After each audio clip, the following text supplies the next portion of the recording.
रत्नकरंडक श्रावकाचार में आचार्य समंतभद्र महाराज सम्यक दर्शन की महिमा को बतला रहे हैं। एक सम्यक दृष्टि भव्यात्मा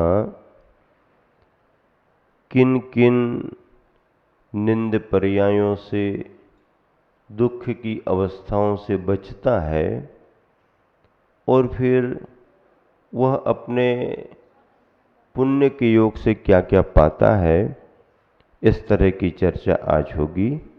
श्लोक नंबर 35वां। सम्यक दृष्टि जीव क्या क्या नहीं होता। उच्चारण के लिए तैयार हो। सम्यक दर्शन शुद्धा नारक तिर्यंग नपुंसक स्त्रीत्वानि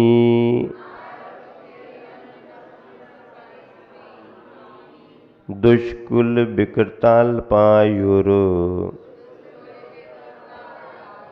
दरिद्रतां च व्रजन्ति नाप्यव्रतिका।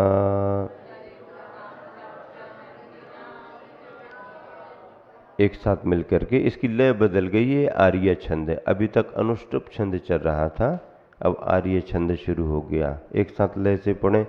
सम्यक दर्शन शुद्धा नारक तिर्यंग नपुंसक स्त्रीत्वानि दुष्कुल विकृताल्पायुर दरिद्रतां च व्रजन्ति नाप्यव्रतिका। सम्यक दर्शन शुद्धा, सम्यक दर्शन से शुद्ध जीव। क्या अर्थ हुआ? सम्यक दर्शन से शुद्ध जीव अवृत्तिका अपि, व्रत रहित होने पर भी सम्यक दृष्टि वृत्ति बन जाए, महावृत्ति बन जाए, फिर तो कहना ही क्या है। अगर वृत्ति और महावृत्ति नहीं भी बन पाया और उसने सम्यक दर्शन को प्राप्त किया है, तो वह अविरति सम्यक दृष्टि भी क्या क्या नहीं होगा। नारक, नारकी नहीं बनेगा। त्रियंग, त्रियंच नहीं बनेगा। नपुंसक अवस्था में नहीं जाएगा। स्त्री पर्याय को भी प्राप्त नहीं करेगा। दुष्कुल, नीच कुल को प्राप्त नहीं करेगा। विकृत, विकलांग नहीं होगा। अल्पायु, एकदम बिल्कुल कम आयु, दिन 2 दिन 8 दिन अंतर मुहूर्त आदि की लेकर के भी नहीं आएगा। और दरिद्रताम, दरिद्रता को न व्रजंती, प्राप्त नहीं होता। सम्यक दर्शन का इतना प्रभाव रहता है। हाँ, उसके लिए ऐसा पुण्य आने लगता है कि वह इन अवस्थाओं को प्राप्त नहीं होता। भावार्थ देखें। जो सम्यक दर्शन से शुद्ध हैं, वे अवृत्ति होते हुए भी नरक, त्रियंच गति को तथा नपुंसक एवं स्त्री पर्याय को प्राप्त नहीं होते और न निंद कुल को, अंगों की विकलता को, अल्पायु को तथा दरिद्रता को ही प्राप्त होते हैं। अब इसकी थोड़ी व्याख्या समझो। क्या है सिद्धांत? सिद्धांत ये है कि सम्यक दर्शन के परिणामों के साथ इन इन अवस्थाओं को प्राप्त नहीं होते, लेकिन इसमें एक सैद्धांतिक अंतर भी है। सम्यक दृष्टि नरक में तो नहीं जाएगा, लेकिन अगर पहले से किसी ने नरकायु का बंध कर लिया है, आयु बंध हो गया है, अब आयु बंध छूटता नहीं है, बदलता नहीं है, और बाद में उसने सम्यक दर्शन प्राप्त किया है। अब अगर क्षयोपशम सम्यक दर्शन प्राप्त किया है तो नरक जाते समय उसका छूट जाएगा, क्योंकि उस क्षयोपशम सम्यक दर्शन के साथ नरक में नहीं जाएगा, छूट जाएगा, मिथ्यात्व में आ जाएगा। लेकिन मान लो छायक सम्यक दर्शन प्राप्त कर लिया तो छायक सम्यक दर्शन छूटेगा नहीं। जैसे राजा सैनिक, उसने पहले मिथ्यात्व की अवस्था में कसायों की तीव्रता से नरकायु का बंध कर लिया। फिर उसके बाद भगवान महावीर स्वामी के समोसरण को पाकर के उसने छायक सम्यक दर्शन पा लिया। अब छायक सम्यक दर्शन तो छूटने वाला है नहीं और नरक जाना है, तो ऐसा सम्यक दृष्टि जो छायक वाला है वो सम्यक दर्शन के साथ ही नरक चला जाएगा, लेकिन पहले नरक से नीचे नहीं जाएगा, ये भी शर्त है। जाएगा तो लेकिन पहले नरक से नीचे, प्रथम नरक बिन, ऐसा कहा जाता है। दूसरी बात है, अगर नरकायु की जगह किसी ने त्रियंच आयु का बंध कर लिया या मनुष्य आयु का बंध कर लिया, उसके बाद में उसको सम्यक दर्शन हुआ, तो मनुष्य अवस्था में सम्यक दर्शन हुआ है तो मनुष्य सम्यक दर्शन के साथ मर करके मनुष्य नहीं बनता, मनुष्य सम्यक दर्शन के साथ मर करके त्रियंच नहीं बनता। लेकिन अगर उसने मनुष्य और त्रियंच आयु का पहले बंध कर लिया, बाद में उसको सम्यक दर्शन प्राप्त हुआ है, तो वो कर्म भूमि का मनुष्य और त्रियंच ना बन करके भोग भूमि का मनुष्य और त्रियंच बन जाता है। ये भी एक सिद्धांत है। हाँ, निषेध तो किया है कि सम्यक दृष्टि मनुष्य त्रियंच नहीं बनेगा, लेकिन पहले से आयु बंध कर लिया है, आयु तो छूटेगी नहीं, बाद में सम्यक दर्शन आया है तो भोग भूमि का मनुष्य और त्रियंच बनेगा। ऐसा छायक सम्यक दृष्टि वहां जाकर के उस अवस्था को प्राप्त करता, फिर वो स्वर्ग चला जाता है, फिर मनुष्य बन के मोक्ष जाता।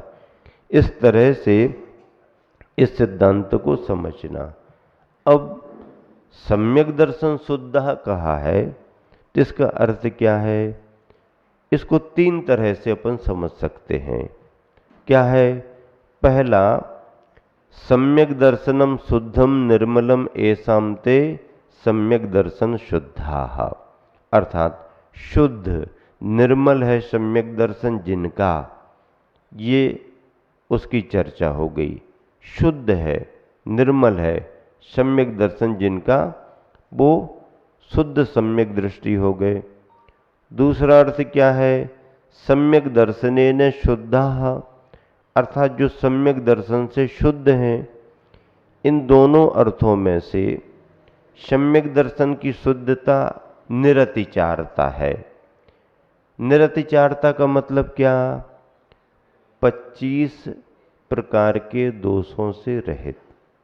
वैसे इसी श्रावकाचार्य में आचार्य समंतभद्र ने जो सम्यक दर्शन के लिए निर्दोष बनाने की शर्तें बताई वो 19 होती हैं। कितनी होती हैं?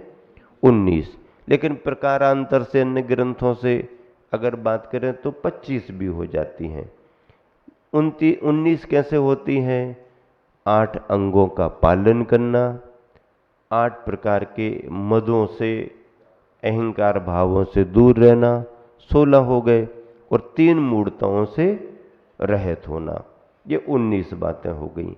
अब 25 करने में क्या चर्चा जोड़ेंगे? 6 प्रकार के अनायतनों से भी बचना। अब अनायतनों में क्या आता है? मिथ्या अर्थात कुगुरु, कुदेव, कुशास्त्र, कुदेव, कुगुरु, कुशास्त्र और इनके सेवक, पोषक आदि, ये 6, 19 और 6 25 हो जाते। व्याख्या कैसे भी करो तो इतने दोषों से जो रहित है वो क्या माना जाएगा? सम्यक दर्शन से शुद्ध माना जाएगा। ठीक है ना? अथवा निर्मलः, विशेष रूप से भाव कर्म, द्रव्य कर्म आदि के दोषों से रहित, जो एकदम विशुद्ध सम्यक दर्शन की अवस्था है, उसको भी कह सकते हैं। तीसरा अर्थ क्या ले सकते हैं? शुद्ध शब्द से अबद्धायुष्कता अर्थ भी अभिप्रेत है, जो कि प्रकृति विषय में अनुकूल बैठता है, अर्थात जिनके प्रभाव संबंधी आयु कर्म का बंध अभी तक नहीं हुआ है। अभी आयु कर्म का बंध नहीं हुआ है और सम्यक दर्शन की शुद्ध अवस्था है। इस तरह से सम्यक दर्शन शुद्धा को विभिन्न विवक्षाओं से अपन समझ सकते हैं। भाव ये है कि अपने सम्यक दर्शन को निर्दोष निरतिचार बनाने वाला सम्यक दृष्टि जीव किन किन अवस्थाओं को प्राप्त नहीं होता है? तो देखो क्या क्या नहीं प्राप्त होता है। नरक में नहीं जाता, एक बहुत बड़ा सिद्धांत है। सम्यक दर्शन अगर किसी के पास है तो वह नरक में नहीं जाएगा। जो विवक्षा आपके सामने रखी आयु कर्म के बंध की, उसको छोड़ करके सामान्य स्थिति में सम्यक दृष्टि नरक में नहीं जाता। त्रियंच की पर्याय को भी प्राप्त नहीं करता, उससे भी बचता है। नपुंसक और स्त्री वेदी भी नहीं होता, अर्थात पुरुष वेदी ही होगा। दुष्कुली, निम्न कुल, निंद कुल, नीच कुल में नहीं जाता है। विकृत, विकलांग, लूला, लंगड़ा, अंधा, काना आदि जन्म से नहीं होता। अल्पायु वाला, एकदम कम उम्र मिली, पर्याय तो मनुष्य की मिल गई लेकिन समझने की अवस्था आने के पहले ही चला गया, ऐसी अल्पायु। दरिद्रताम और दरिद्रता की अवस्था को प्राप्त नहीं होगा, अर्थात धन धान्य की कुछ न कुछ व्यवस्था लेकर के वो अपने पुण्य से आएगा। ये सम्यक दर्शन की महिमा है। देखो, सम्यक दर्शन से ये अवस्थाएं प्राप्त नहीं होती, लेकिन अगर कोई मिथ्यात्व की अवस्था में इन अवस्थाओं को प्राप्त हुआ है, कोई मिथ्यात्व के सद्भाव में इन अवस्थाओं को प्राप्त हुआ है, तो इन अवस्थाओं में भी सम्यक दर्शन पाने की सुविधा है। मिथ्यात्व के कारण कोई नरक में चला गया, अब ऐसा नहीं है कि नरक में चला गया तो नरक में उसको सम्यक दर्शन नहीं। नारकी जीव को भी नरक में अगर उसके परिणाम वैसे बन रहे हैं तो सम्यक दर्शन हो सकता है। क्या कारण बनेंगे नरक में सम्यक दर्शन प्राप्ति के? तो वहां पर तीसरे नरक तक देव वगैरह जाकर के अपने नियोगी जीव को संबोधित कर सकते हैं और उस संबोधन से उन्हें सम्यक दर्शन हो सकता है। अथवा जाति स्मरण उनको हो जाए किसी भी तरीके से, तो उनको सम्यक दर्शन हो जाए। और अवधि ज्ञान में उनके ख्याल आ गया, और पिछले भाव में ऐसे ऐसे थे, हमने उसका उपयोग नहीं किया, ऐसे में भी उसको सम्यक। अथवा वेदना अनुभव, तीव्र वेदना का अनुभव होने से, वेदना भी सामान्य प्रकार की नहीं, और नारकियों में तो तीव्र वेदना सभी को है, लेकिन उन नारकियों की तीव्र वेदना में भी और विशिष्ट तीव्र वेदना, उसमें अगर किसी का परिणाम लग गया, ऐसी वेदना क्यों हो रही, क्या किया होगा, तो सम्यक दर्शन की भूमिका बन सकती है। ये नरक की बात हो गई। त्रियंच, सम्यक दर्शन के साथ कोई नहीं बनेगा। अगर त्रियंच अवस्था में आ ही गया है मिथ्यात्व के कारण, तो उस अवस्था में अगर वो संगी पंचेंद्री है, देखो विकलत्रियों को नहीं होगा, मक्खी मच्छर को नहीं होगा, कीड़े मकोड़ों को नहीं होगा। क्यों नहीं होगा? क्योंकि उनके पास तत्व का विचार करने के लिए मन नहीं है। मन तत्व का विचार करता है, तत्व को कुतत्व को समझता है, अच्छे बुरे का विवेक मन लाता है। ऐसा मन अगर नहीं है तो धर्म के बारे में क्या समझेगा, क्या सुनेगा? अच्छा, फिर तत्व का विचार करने योग्य मन आ गया है, तो अकेले मन आने ही से सम्यक दर्शन थोड़ी होगा। उसके, उस जीव के कर्मों का वैसा क्षयोपशम हो, वैसे लब्धियों के उसके भाव बन रहे हों, क्षयोपशम लब्धि हो, विशुद्धता उसके मन में आए, कोई गुरु की देशना उसको मिल जाए, या मंदिर आदि देखने में आ जाए, प्रतिमा को देखने लगे। प्रतिमा देखते देखते त्रियंचों में चिड़िया है, कौआ है, कबूतर है, गाय बैल भैंस बकरी है, ये सभी पंचेंद्री, इनको इससे उपयोग लग गया, सम्यक दर्शन हो सकता है। तो ऐसा त्रियंच भी सम्यक दर्शन प्राप्त कर सकता है। नपुंसक अवस्था और स्त्री अवस्था सम्यक दृष्टि को नहीं मिलेगी, लेकिन अगर उसमें है और पंचेंद्री पने को प्राप्त है ही वो, तो उसको भी सम्यक दर्शन हो सकता है। दोनों पर्यायों में भी वृत्ति बन जाते हैं। हाँ, इस तरीके से ये व्यवस्था भी है।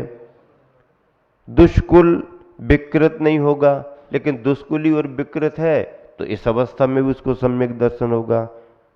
दरिद्री नहीं होगा, दरिद्री हो भी गया तो दरिद्र गरीब आदमी भी सम्यक दर्शन को प्राप्त कर सकता है।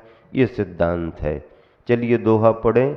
संड नारी नारक पशु दुष्कुल विकल स्वहीन अल्प आयु उपजे नहीं अमृत दृग अमलीन। पद्यानुवाद 35वें नंबर का गुरुवर आचार्य के द्वारा लिखा गया। देखिए मिलान करें, 35वें नंबर का है, पेज नंबर 103। देखो बीच में, हाँ, बिरत भाव से बिरत यद्यपि है जिनका जीवन अविरत है, किंतु विमलतम सम दर्शन के आराधन में नितरत है। प्रथम नरक बिन नहीं नपुंसक परभव पशु स्त्री ना हो, अल्प आयुषी अपांग ना हो, दरिद्र ना दुष्कुली ना हो। सभी बातें इस पद में भी गुरुवर ने अच्छे तरीके से संयोजित की हैं। बहुत प्रेरक और मन भावन ये गुरुवर के द्वारा बनाए गए पद्य हैं। अपन इसीलिए मूल श्लोक पढ़ करके आचार्य के द्वारा किए गए पद्यानुवाद को जो रैन मंजूषा के नाम से पढ़ते हैं, ताकि अपन को ये मालूम चले कि आचार्यों की वाणी को कितने सरल तरीके से अपने गुरुवर ने पद्यानुवाद के रूप में लिखी है। सम्यक दर्शन की महिमा यही है कि जो अवस्थाएं ठीक नहीं मानी गई हैं आदि आदि, उन अवस्थाओं में सम्यक दृष्टि जाता ही नहीं है, उनसे बचता है। लेकिन सिद्धांत ये भी कहता है, अगर पिछले मिथ्यात्व के कारण या आयुबंध के कारण, अगर पाप के कारण कोई इन अवस्थाओं को प्राप्त हो भी चुका है, अगर इन अवस्थाओं में कोई संगी पंचेंद्री पने को प्राप्त है, तो वो चाहे मनुष्य हो चाहे त्रियंच, चाहे देव हो या नारकी, वो इन अवस्थाओं में भी सम्यक दर्शन को प्राप्त कर सकता है। उसके भाव को समझ करके, अपने पुरुषार्थ को बढ़ा करके सम्यक दर्शन प्राप्त करें, प्राप्त सम्यक दर्शन का संरक्षण करें और उसे विशुद्ध बनाने का प्रयास करें।